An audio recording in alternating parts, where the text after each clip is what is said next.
So in this video, I'm going to show you how to add the sort of the lower and the higher arrows that we're going to make hidden by default, and then we'll make them appear on the screen as we need them. So to do this, what we're going to do is we're going to do self, we'll start with a comment. So we'll say display higher up arrow, call it. Okay, and then we'll say self dot image higher, and we need to make this a PyQt6 map. So you remember we did this with the logo at the start. So we're getting the map of the pixels from images / I think it's just higher lowercase, yeah. So it was higher.png, and then we'll do self dot we'll call it higher, or call it up arrow equals Q label capital L, and then we'll set the pixels of Q label, so of the up arrow Q label, to match the image. So we'll say set pix map, and we'll say self dot image higher. Then it's just a case of doing the sort of normal things like the alignment, which I'm going to keep copying because I don't know why they've made that long, but self dot up arrow dot set alignment center of the the cell within the grid it's in, if you want to call it a cell. We'll add it to the grid.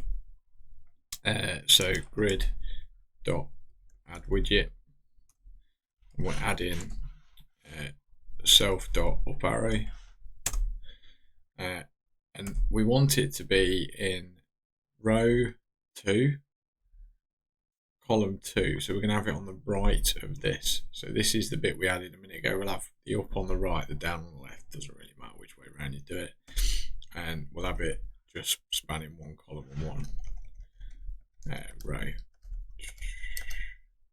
like that.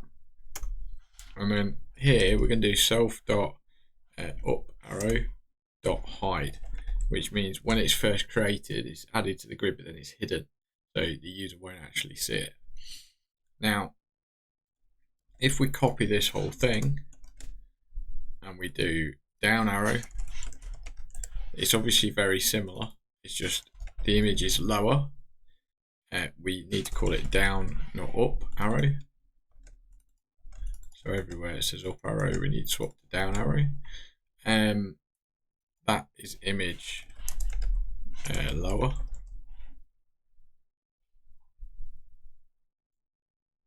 And that needs to be lower as well. Down arrow. That's okay. So now here we want that to be row 2 column 0. So we've got this in the down lower in column 0, then we've got the text in the middle, and then we've got the up arrow.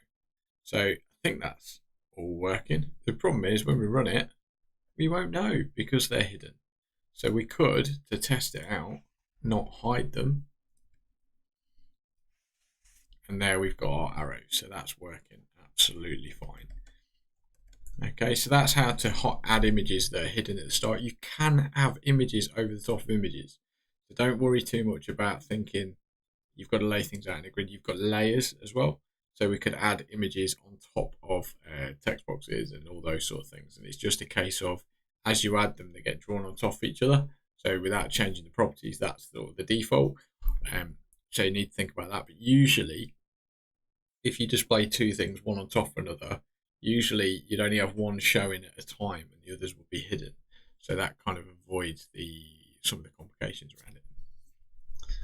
So in the next video I will do a little bit more text at the bottom, and we'll do the user text box so the user can enter, and then after that it's a case of just building the game, which is quite straightforward.